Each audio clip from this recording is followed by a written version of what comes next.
Testing the audio. Frank, if you're hearing this, please let us know.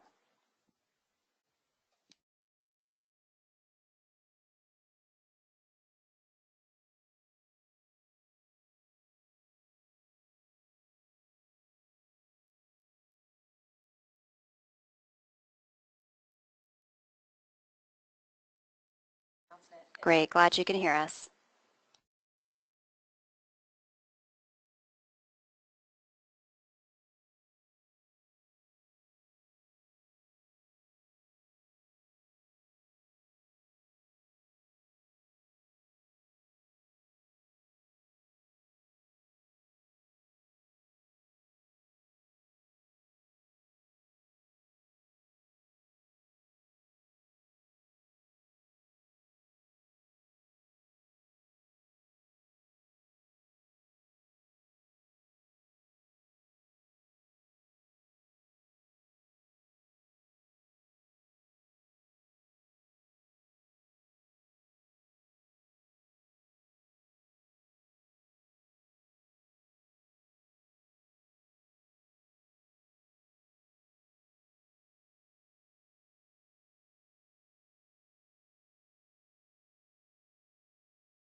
Hi everyone, good morning. Welcome to the 2017 Workforce Trends PowerBrew this morning, presented by Advantage C. I'm Michelle Shepard. I'm the Client Support Services Coordinator here with Advantage C. And joining me as co-moderator, we have Steve Berry today. He is the Director of Career and Continuing Professional Education at Carroll Community College. Good morning, everyone.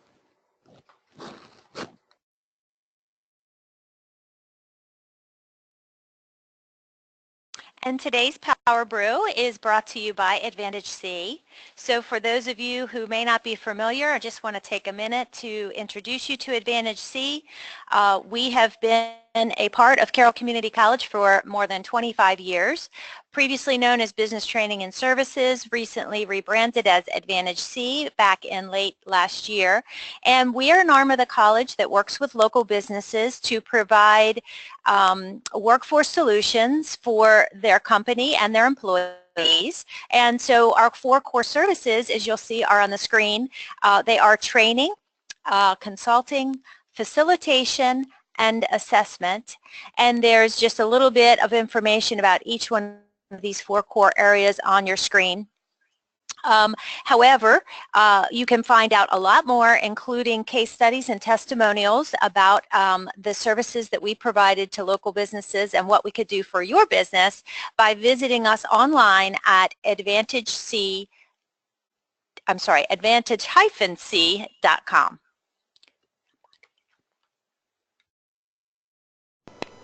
So before we get started today, just a few technical housekeeping issues. If you haven't joined us before for our Power Brews, take a minute and familiarize yourself with the webinar workspace. You'll see a red arrow on the top right-hand side, and this will expand or collapse your pane there so you can actually see more of the presentation. On the bottom right, you'll see a box to submit questions, and we encourage you to submit questions during the webinar. We will answer those at the end through a question and answer session or during the webinar. If by chance we don't have time, we will get back to those questions through email after the webinar. At this time, I'd like to introduce our 2 presenters. Our first presenter is Libby Trossel. Libby is the Senior Director of Corporate Services and Workforce at Carroll Community College and of Advantage C. She holds a Senior Professional in Human Resources certification from HRCI, as well as a Senior Certified Professional certification from Society for Human Resources and Management. Prior to joining Carroll Community College, Libby spent nearly 24 years in the financial services industry in various leadership positions in human resources, training, and organizational development.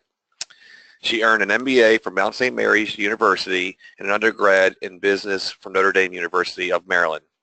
Libby's passion and expertise lie in organizational development with an emphasis in leadership and management development and performance management. Our second presenter today is Sonia Han. Sonia is the Director of Corporate Solutions for Advantage C.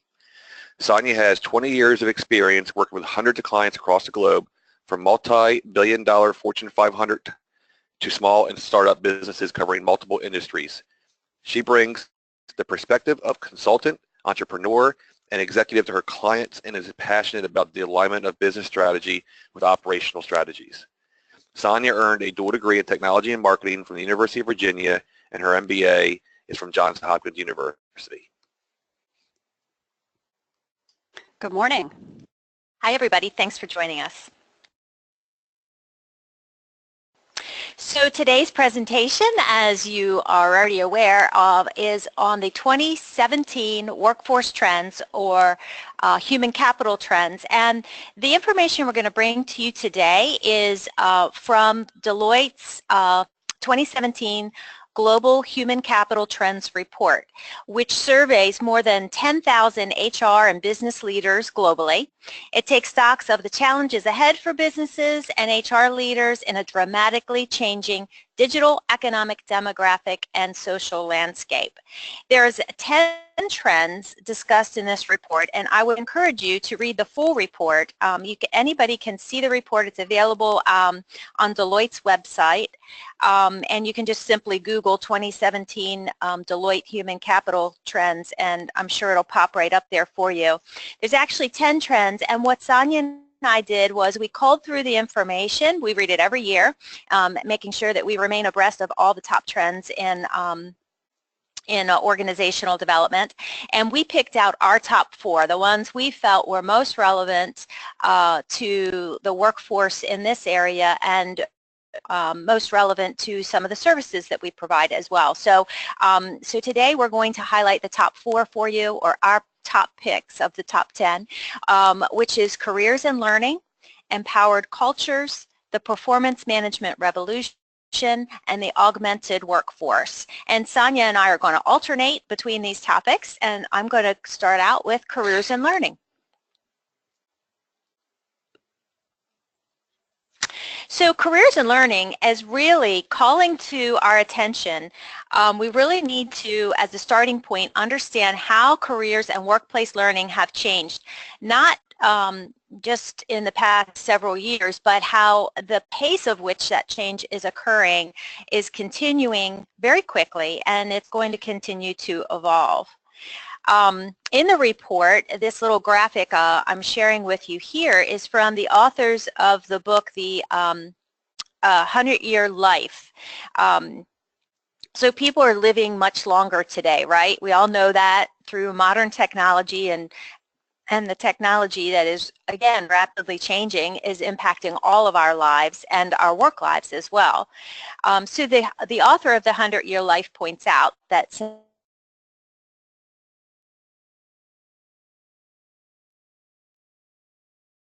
a length of a career that spans 60 to 70 years.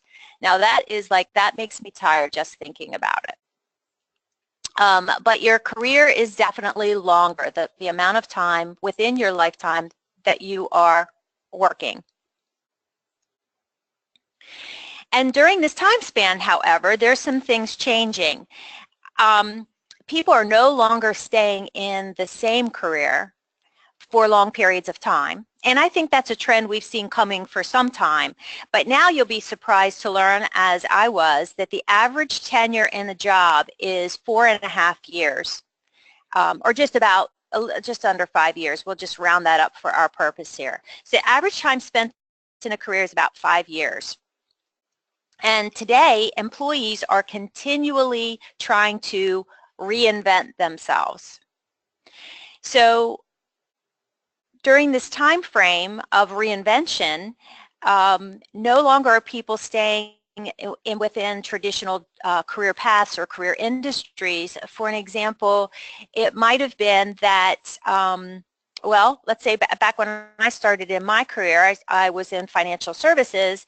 You came in as a teller and you had a career path that was very linear. You went from teller to new account representative to maybe a loan processor, then maybe to a branch representative, and then maybe a branch manager. And then maybe one day, if you're really good, you were the CEO. But you had a very linear career. You stayed within the same industry, within the same family of jobs, and moved up through those jobs. Well, that's not so much today.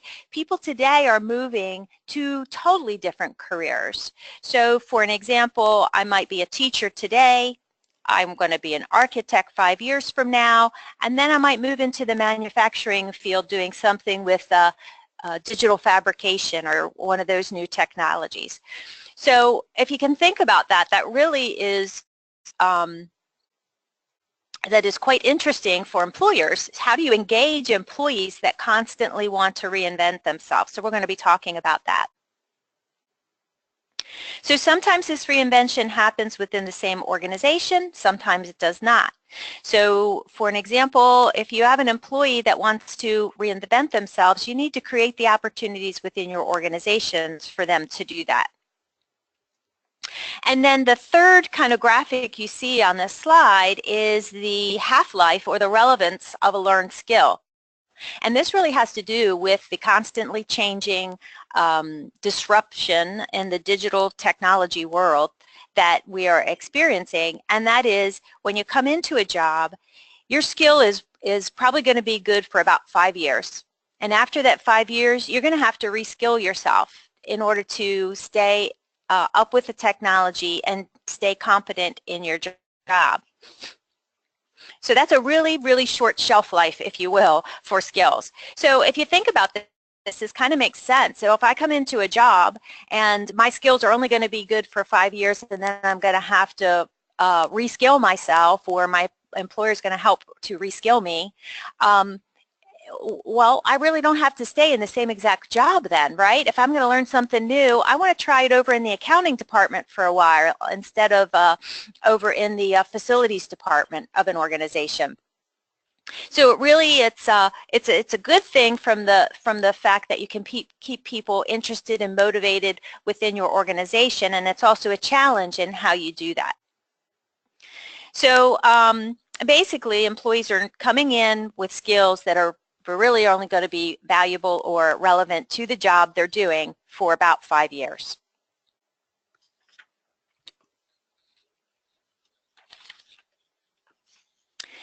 So in the Deloitte survey, these two findings reinforce the challenges presented by the pace at which technology and our world is changing today.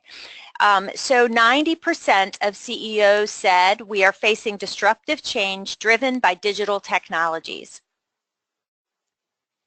And so when you think about change, at least when I think about change and technology change to be specific, it's not just that technology is changing our world, because it always has been, right? But the pace at which that is happening is really increased over the past, just within the past 5 years, I'd say. I mean, how many people thought that Amazon would be delivering their package by a drone?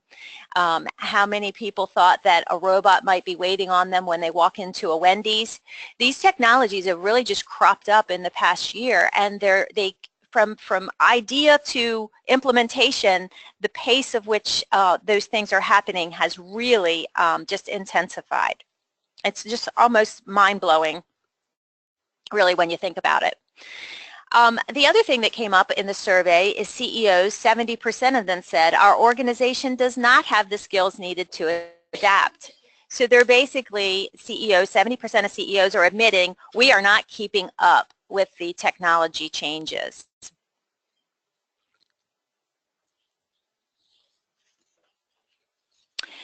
So hence the need for rapid skill development. And so you need to know kind of what's driving this. So employees are actually the drivers here. They're demanding learning and development for themselves. They see the opportunities for them in this fast-paced world that we live in, and they really want to seize on that. And that need to reinvent themselves is going to require constant learning and development. And employers are scrambling to come up with those needs. As you already heard from the CEO survey, the employers are admitting, well, we're having a difficult time keeping up.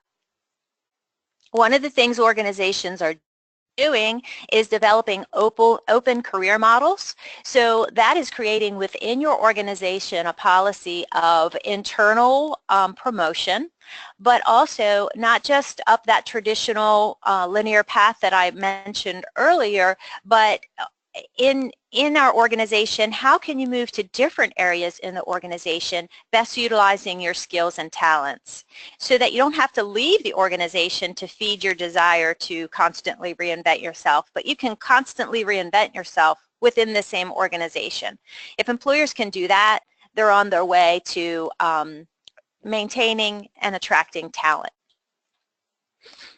And employers are also taking advantage of micro-learning and on-demand learning, and also internal learning and development expertise.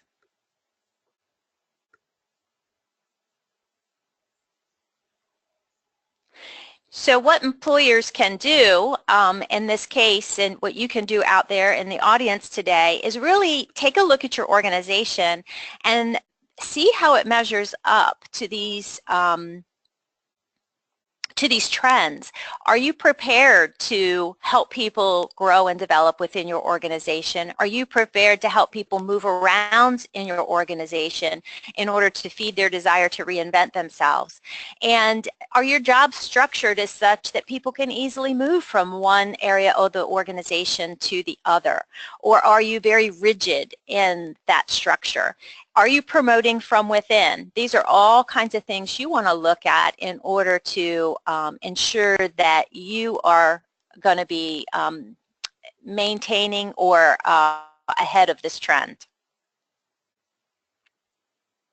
And as far as micro-learning, because some may not be familiar with that concept, so I just wanted to spend just a minute to introduce you to it. Micro-learning is really providing opportunities for employees to learn in short intervals or snippets, if you will. So it's not necessarily required to sit in a full-day training class in order to learn. Micro-learning enables you to take a 15-minute short course, maybe on demand in the online learning format, and maybe you'll learn one particular topic, like say employee coaching, and that little burst of learning is now their studies are saying is better for retention, better for immediate application in the workplace, and it's also more realistic to fit into a workday. So there are some resources online. Some of these resources are free, some of these are at a cost to you, but people, individuals in the workplace are really taking some responsibility for their own learning. I mean, because of the information age and all the things that are available on the internet, if an employee is challenged with something, he or she may go right out to YouTube and watch a YouTube video on that particular topic. So these resources are really there to be leveraged in coordination with a formal training plan, a learning and development plan for your organization. They're not to be standalone, but they can be very helpful supplements to you. So one of the things you need to be looking at in your organization, the things you can do today, is look at the systems that you have in place to... Hold on just a second. I seem to be having an audio problem. Give us a patience. Okay, everybody hear me? Oh, sorry. Sorry for that brief interruption. So where was I? Okay, yeah. So one of the things you can be doing in your organization today is take a look at the systems that you have that are supporting continuous learning for your employees, because they want continuous learning, and create systems that support that, including incorporating some on-demand learning into your strategy. And I would be remiss if I didn't say that if you need any assistance in helping you do this, this is what Advantage C helps organizations do, and we're very skilled at it. So I would encourage you to contact us for assistance if you feel you need it. Great, thank you, Libby. The next trend that we're going to take a look at is that of empowered cultures. And what exactly does that mean? So Libby talked a lot about the impact that the speed of change, and which is certainly assisted through the application of technology, just the rapid speed at which things are changing. And something that's happened along with this digital revolution and the current revolutions that we're undergoing is basically that in order for an organization to stay competitive, they absolutely must embrace speed and agility. And in order to do that, one of the ways in which a lot of organizations are staying on top of this is through the creation of empowered and motivated people, empowered and motivated cultures, such that people feel empowered to push the envelope and to push innovation, to make continuous improvements, and to work in teams in order to get more innovation done much more rapidly. Basically, the way that high-performing companies performed just even 10 years ago has drastically changed, is radically different really than the way that they perform today. So let's look at a few of the ways in which an organization can create these empowered cultures. And the first thing that we're going to do actually is we're going to put up a poll, and I'd like for you all to go ahead and answer it. And this is about your current workplace. We're going to post it up here. All right, so if you'll go ahead and answer this question, of the following statements, which one best describes your current workplace? Employees feel free to question the status quo. Leaders emphasize cost savings and resource limitations. Innovative thinking is encouraged and rewarded. Risk-taking is discouraged. The importance of policies and procedures is underscored. Now, this is an anonymous poll, so feel free to answer completely truthfully. And we'd like to get as many as we can in here in the voting. And we're going to look at this in terms of these are some key areas that can help to set the course of the culture for your organization. And let's see, I'm going to give another minute because we've got not another minute, but another few seconds here for another person or two to vote on this. So when we look at innovation and dynamism, really one of the things that we're looking for is that in the past, organizations have focused on effectiveness and efficiency.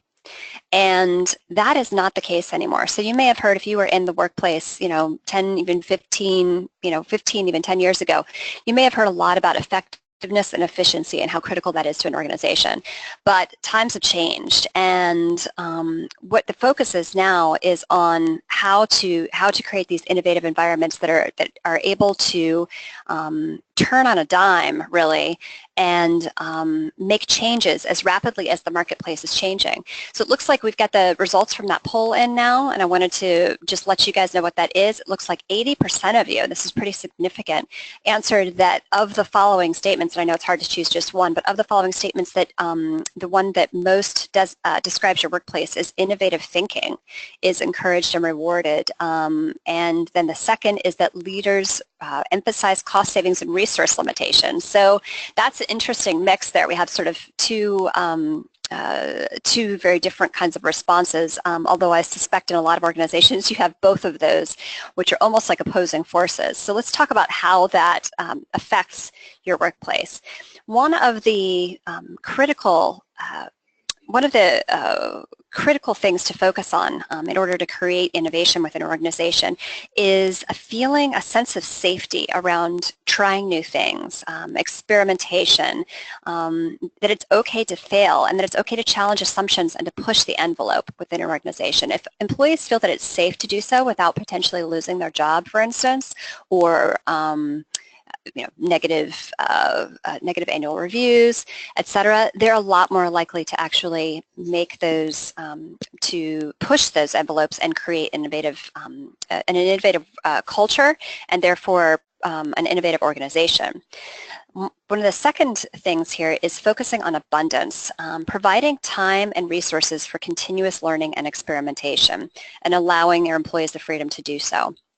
Some organizations, when it comes to risk-taking, and some of you said that innovative thinking and risk-taking is encouraged. Some organizations actually, even to encourage that risk-taking, actually give out like fails best awards.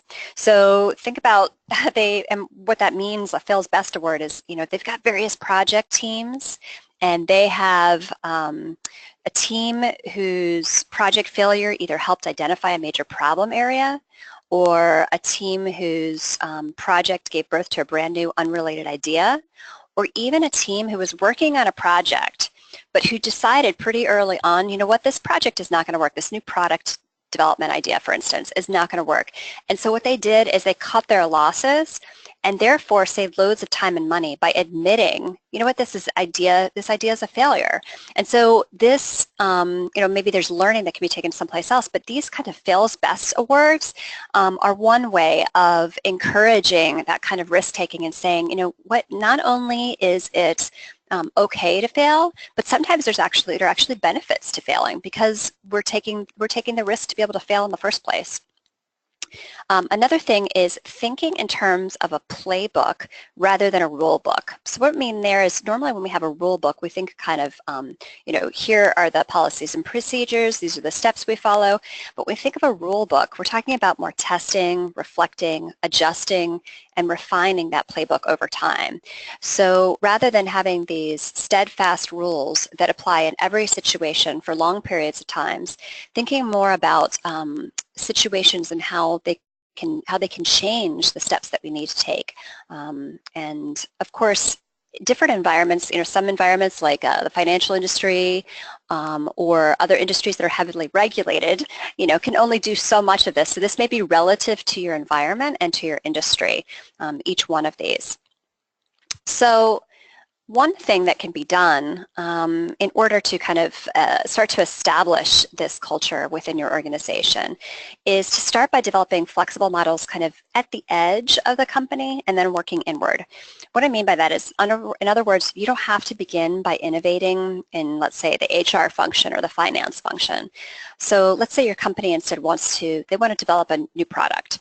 So let's start there. Build a cross-functional, innovation-focused project team focused just on that new product so that you're starting by creating that culture of innovation within that project team. And then develop that culture within that team and work, as that team goes through that process, then you're learning. It's a learning process. And then you can start to take the learning that's developed within that project team and start to work your way from the edges of the organization in towards the more operational functions of the business in order to create a consistent culture of innovation throughout the entire organization.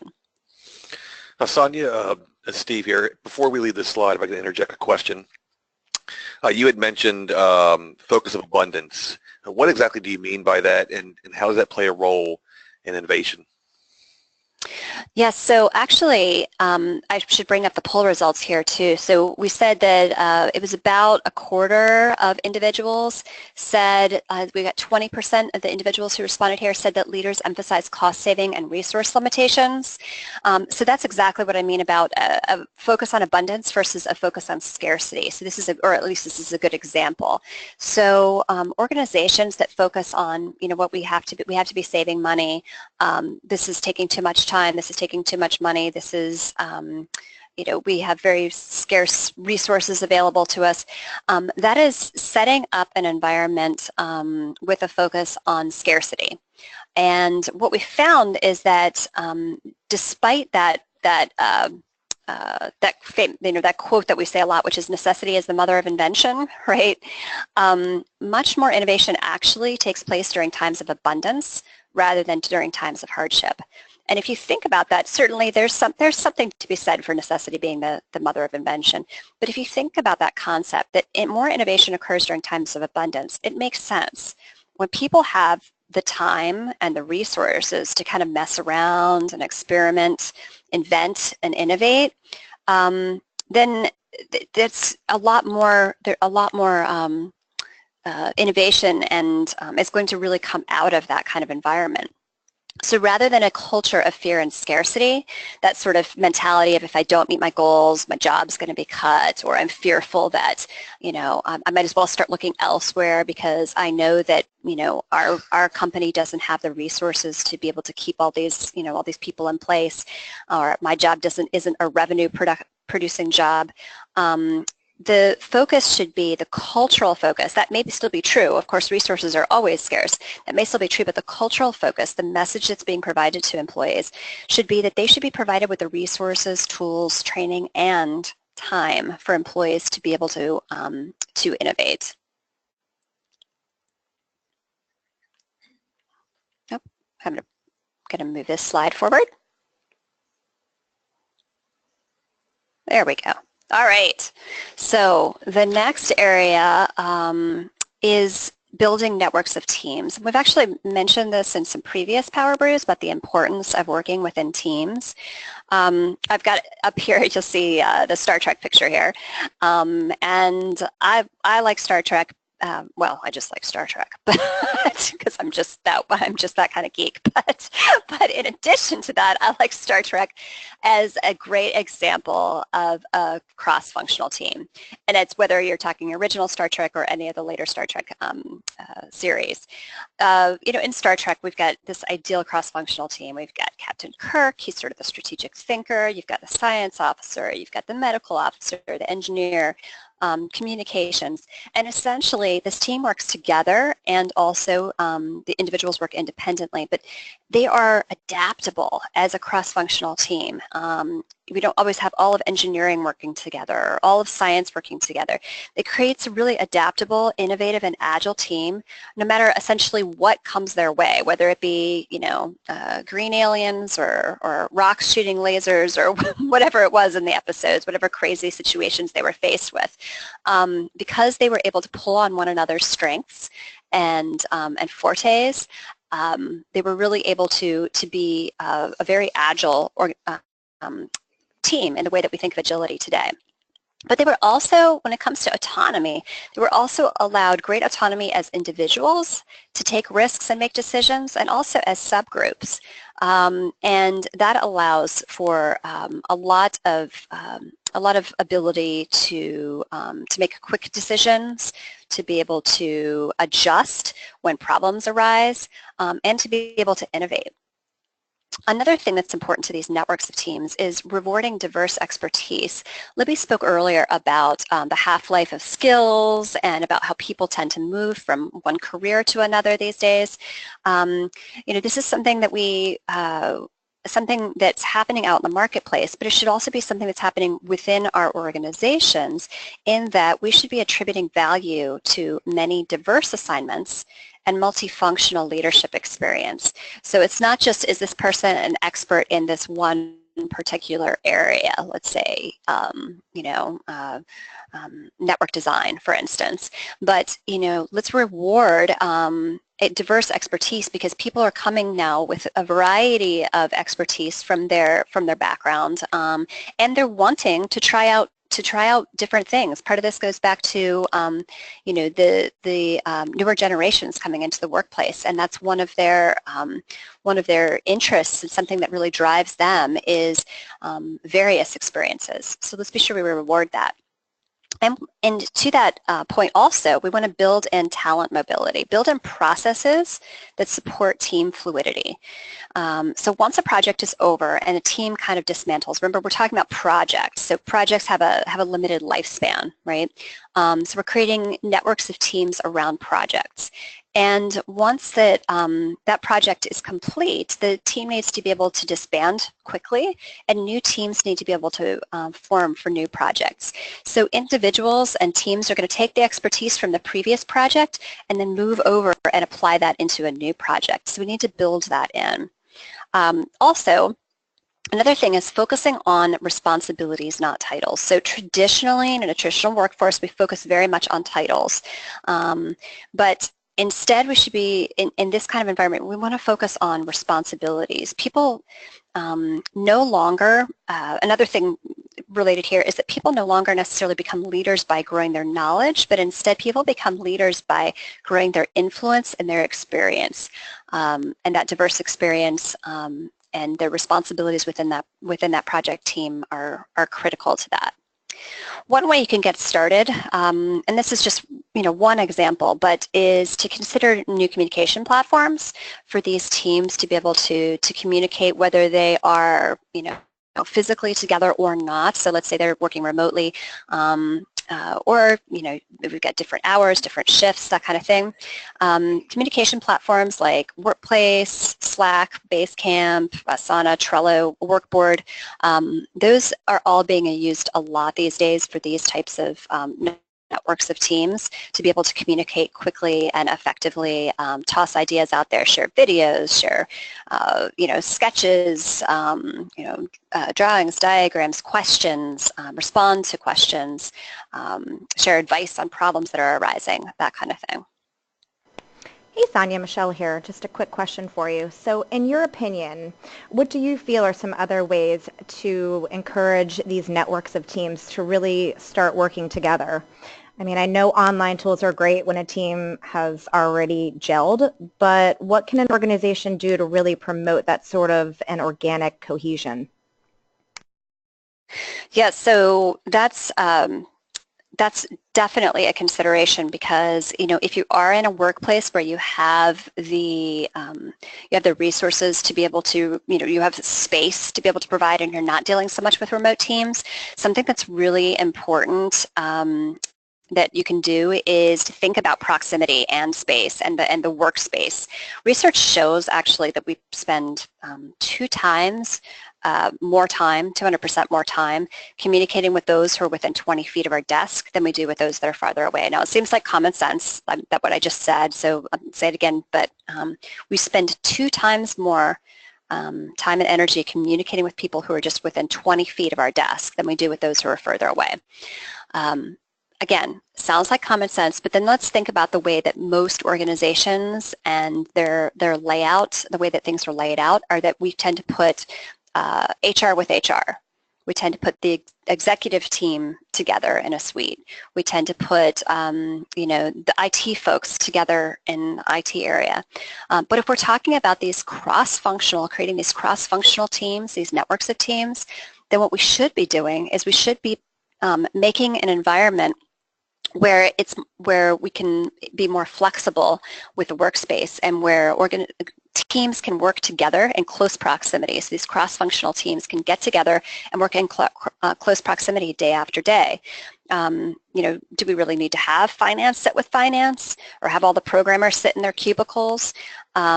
When we all need to work on a project together, when we do that, what we end up doing is we end up scheduling meetings, right? So you think about your workplace, and if you're divided up that way, which is the way that most organizations are, then you end up planning all these meetings and you get together for a meeting for an hour and you break. And then everybody goes back, and a lot of times people forget about the to-do items that they're supposed to get done. Sometimes there'll be a few emails that go back and forth, but then you don't really think about it again until you get together for the next meeting. Even on some really critical projects sometimes. And it just feels like you're always meeting. Instead, create a workspace that allows for team fluidity. So provide spaces that encourage teams and individuals to meet and exchange ideas and information.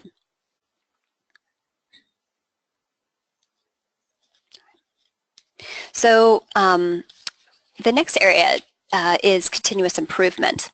And some of the things there, Olympic teams are a great example of continuous improvement. So what keeps happening to world records in swimming, rowing, track? They keep being broken. It's not easy, and it isn't every day. It takes a lot of hard work, diligence, the application of new methods, tools, and technologies, but these records keep being broken. And that's a perfect example of this focus on continuous improvement by those Olympic teams.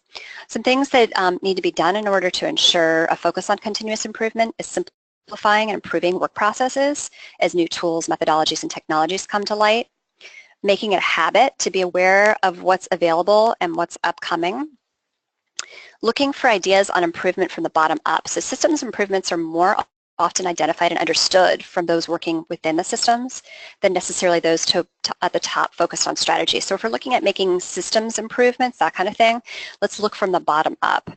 And then also valuing transparency and providing feedback continuously with regard to whether it be a project team performance or organizational performance.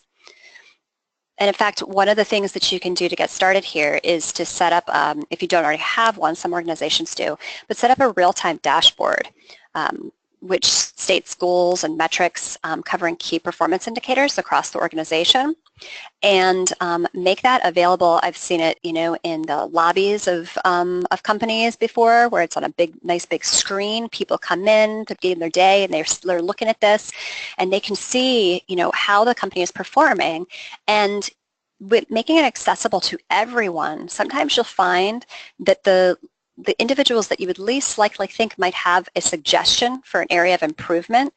Let's say maybe somebody on the loading dock sees that the numbers have been going down for sales in a particular area, and they may see a connection that other people in the organization wouldn't see. It also encourages buy-in and a feeling of being fully invested in an organization. All right, I'm going to hand it off to Libby to talk about performance management. Okay, thanks, Sonia.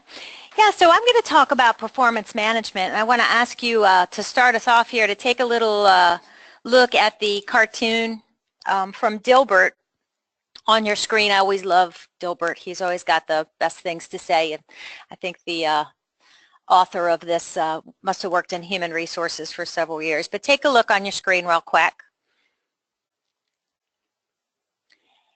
And so hopefully your performance management process is a bit more personal than this, and maybe a bit more structured than this.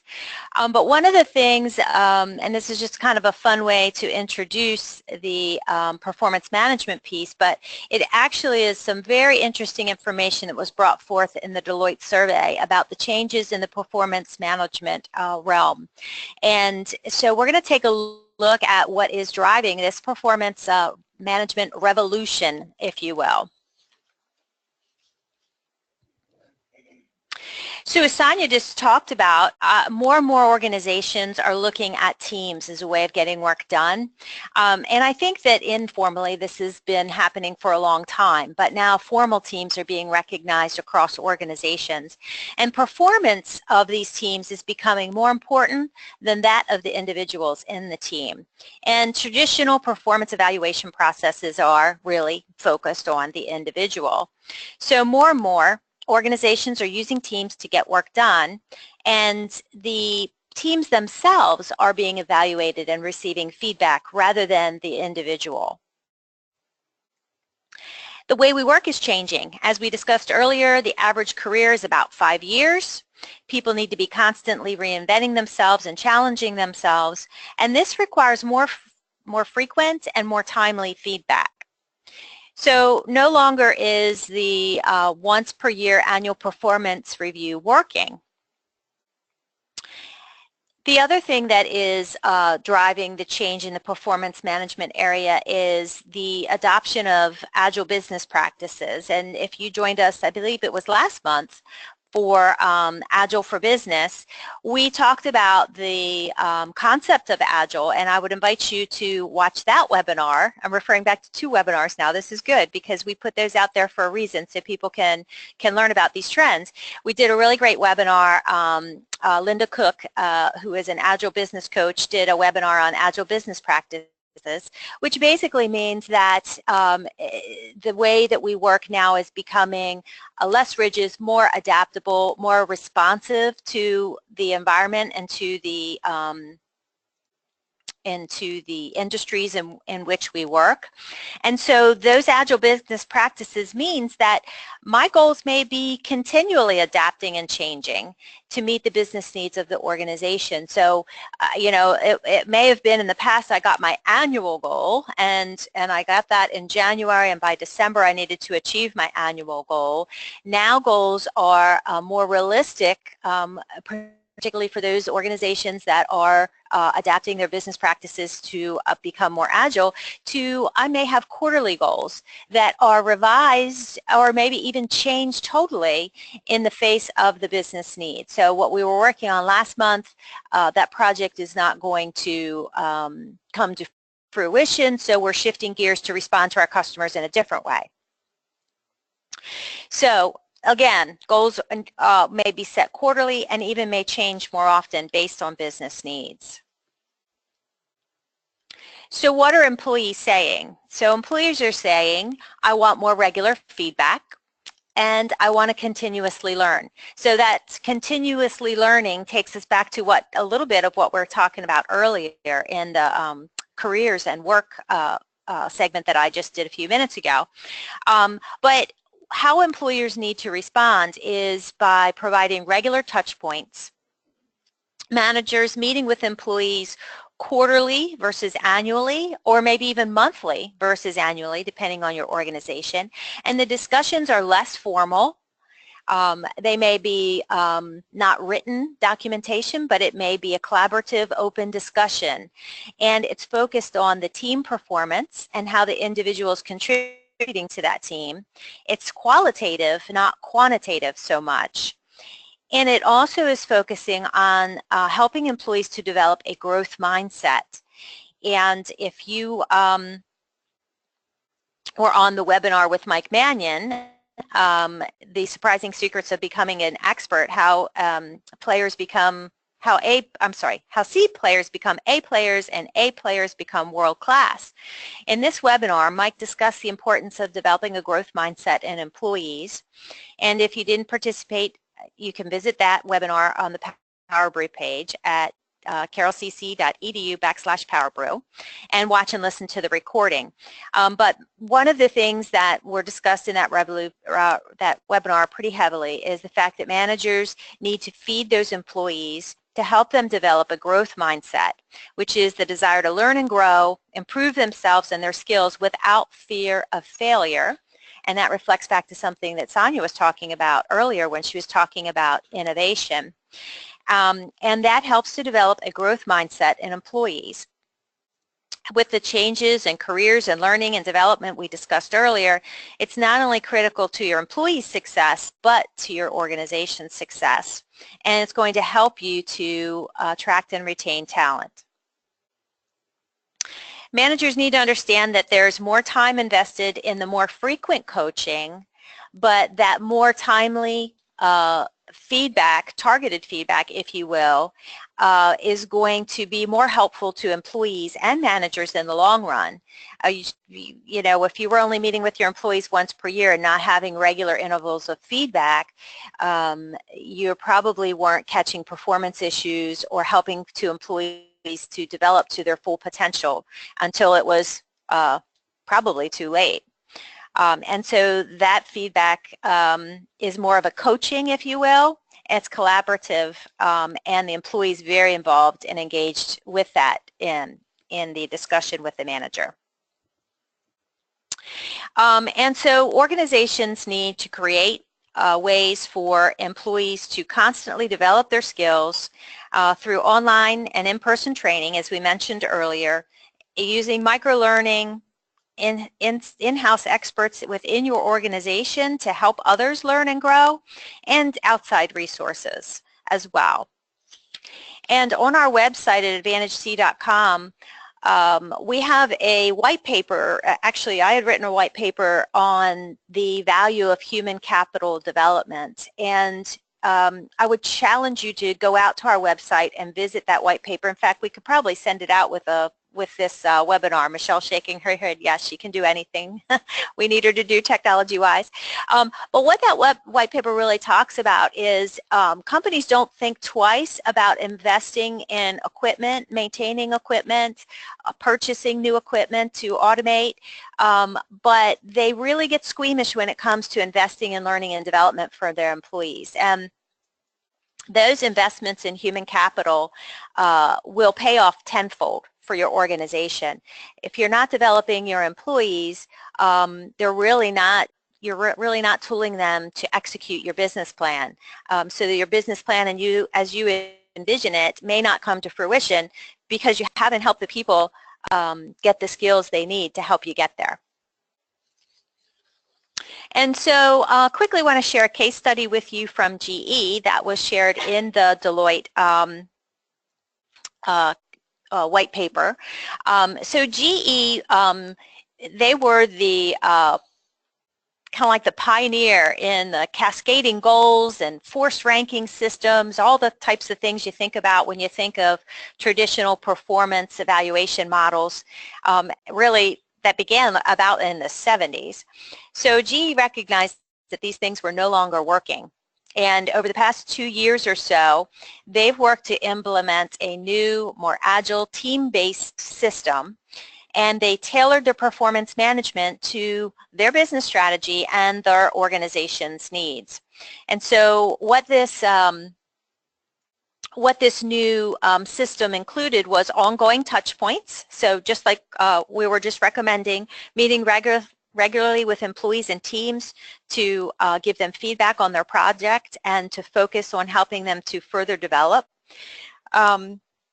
It was a system that created immediate horizontal and vertical feedback. So not only am I getting supervisory feedback from my supervisor above me, I'm able to give feedback to people that are below me, and also people on my team are giving me feedback as well, so peers and team members. They really focused their performance development or their performance appraisals on performance development versus a point-in-time appraisal. So this is where you are today, and this is where you need to be, and so let's get you there. So they were really focused on getting people the skills they need to be successful in the job. They sought to identify, gather, and use better quality data, and the qualitative kind of data versus the quantitative data. And so they realized they had gathered data across the organization, but they really weren't using it or leveraging it to the best use. And through this process, it made them easier to identify high performers, and that they based their pay increase decisions on and promotions decisions on. So for them, it is still a work in progress, and they're still working with these new systems. But they did see pretty quickly that the high performers kind of bubbled to the top. And because they weren't comparing employees against each other, but against themselves and their own improvement, those high performers really were getting the recognition that they so deserved. And so the results, and I have a quote, but it's in quotes already, so that's a little redundant, but this is a quote directly from the white paper. GE saw dramatic improvements in employee engagement, time to market for their products, and the speed of innovation at their organization. And I'm sure if no matter what your organization is, you can relate to those outcomes. So what you can do today is kind of take a look at your current performance management strategy. Are you using a traditional system that is no longer working? And how can you adopt some of these more agile performance management principles into your organizations so that you can achieve your strategic goals?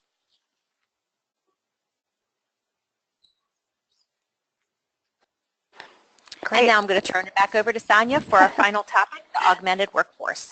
Thanks, Libby. Yeah, this is a topic that I'm really excited to talk about because this is going to become more and more a reality as time goes on. Essentially, the nature of work is really changing, and we've been talking about many of the ways in which it's been changing through what Libby's been discussing with workforce. But what we're going to focus on right for the next few minutes is the AI, cognitive tools, robotics, and even the gig economy, and how that is creating what we're referring to here as an augmented workforce. And the fact that we really need to rethink how jobs are designed, how we organize work, and how we plan for the future.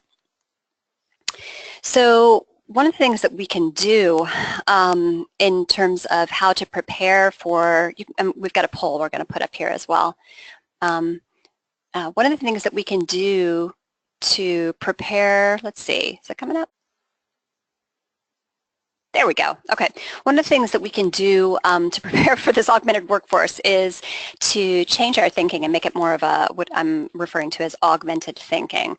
I'd like for all of you, if you can, again, this is anonymous, so to go ahead and answer based on your own personal belief, you know, any that you believe apply to how you feel about the rise of automation, robotics, and artificial intelligence. There's obviously a good amount of fear, trepidation, anxiety around the rise of these technologies in our lives as well as in the workforce. And I'd like to kind of see how you guys feel about that. I'm looking for there we go. Go ahead and select, can you select more than one? You can select more than one, I believe. So if you can do that. And I think so far the results that I'm seeing come in are that these developments will make life easier and more meaningful. Everybody seems to agree on that. And we're getting about a third of you saying that they believe that they will eventually lead to massive layoffs in the workforce. So actually, the Deloitte survey that the discussion today comes from, a third of people surveyed and believed that technology will pose a threat to humanity. So a third of people believe that technology will pose a threat to humanity, and more, around 60% fear that they'll steal jobs. So it's pretty interesting statistics there. One of the things in the workplace that we can do is to embrace the disruption. There is going to be a major disruption. There's, you know, that's absolutely clear, crystal clear. There is going to be a major disruption provided by these technologies in the workforce. But, you know, we either hide from it or we embrace it. And the only way that we're going to survive as businesses is to embrace that disruption. Think of it as a challenge, an opportunity. One of the things that we can do is we can target initially.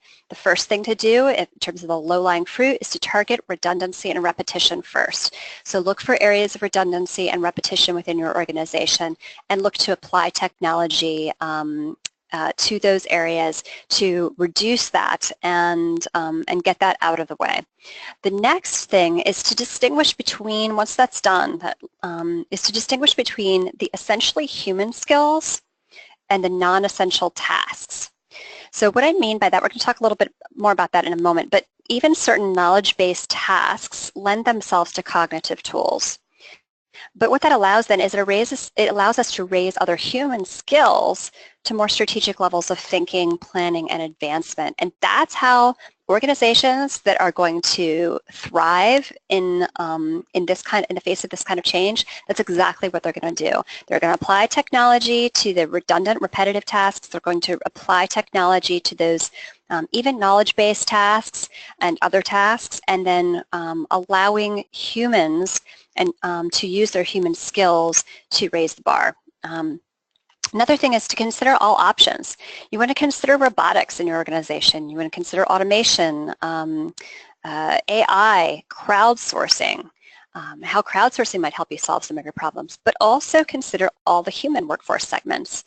We've talked in previous PowerBrews on the various generations and the gig economy. So consider contingent workforce segments, gig workforce segments, and freelance talent.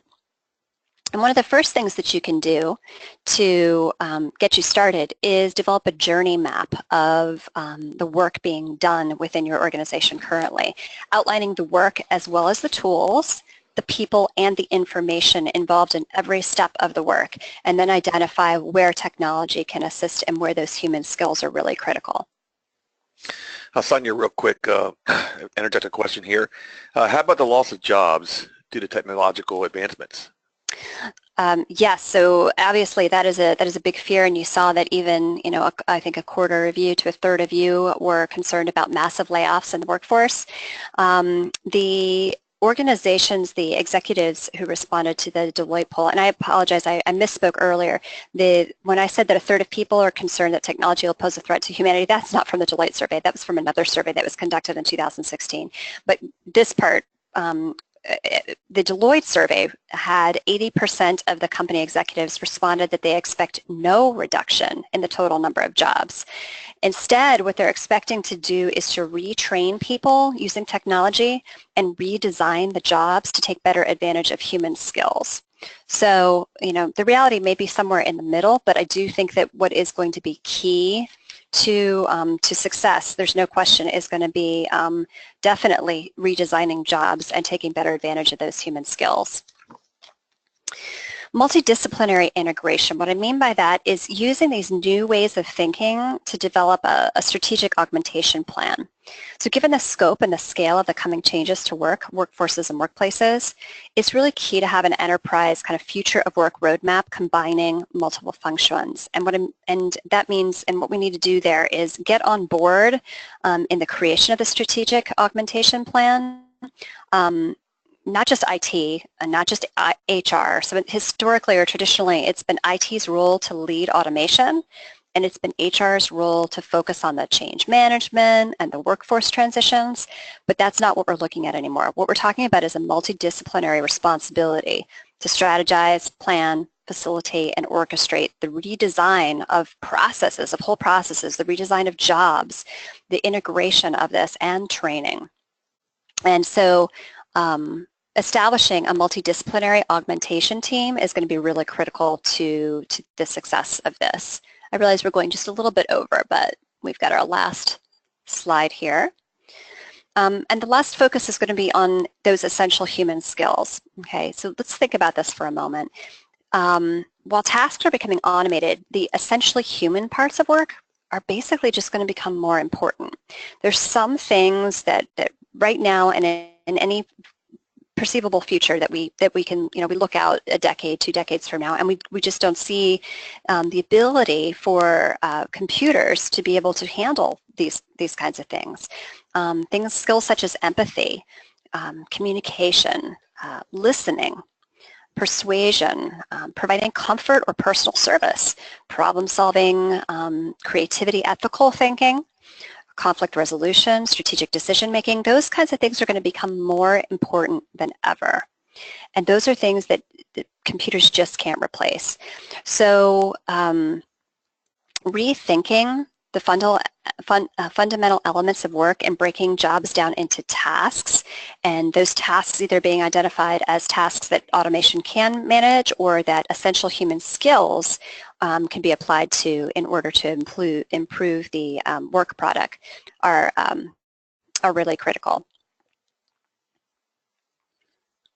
And this last slide here, so this is an old quote, but I love it. It says, a human being should be able to change, not too old, but a human being should be able to change a diaper, plan an invasion, butcher a hog, design a building, write a sonnet, balance accounts, build a wall, set a bone, comfort the dying, cooperate, cook a tasty meal, fight for a life, and die gallantly. Specialization is for insects. So I just wanted to leave you with that. I know we kind of sped through this last section here, but let's think about what, rather than getting caught up in the fear of this augmented workforce and what it's going to mean to all of us, let's focus on the opportunities and on the ways that we're going to have to rebuild jobs and redesign jobs to focus on the human aspect and what it is that human beings, the special skills that we bring to the workplace that simply cannot be replaced. We don't have time for any additional questions right now, but if you have any, if you've posted them to the question section here, we will email you and get back to you with that. If you have any additional questions that you think of after this, please feel free to email us. Michelle will be sending out information with a link to this recording. So if you'd like to take a look at it again, or if you'd like to share it with anybody, please feel free. We encourage you to do so. And again, you can check out our next month's PowerBrew, which is going to be about healthy habits and daily pick-me-ups presented by Brooke Boussard. She is an MD who is now focused on personal fitness and healthy eating and clean eating, and so she's got some great ideas for ways that we can take care of ourselves and thus be more productive in the workplace and in our own daily lives. And you can also check out our old PowerBrews, as we've mentioned, on our carrollccc.edu/PowerBrew page, and that's also where you'll be able to register for this as soon as, I think we're going to get our registration up here in the next probably 24 hours, if not today. Thank you very much for joining us, and have a productive and fantastic day. It's beautiful out there.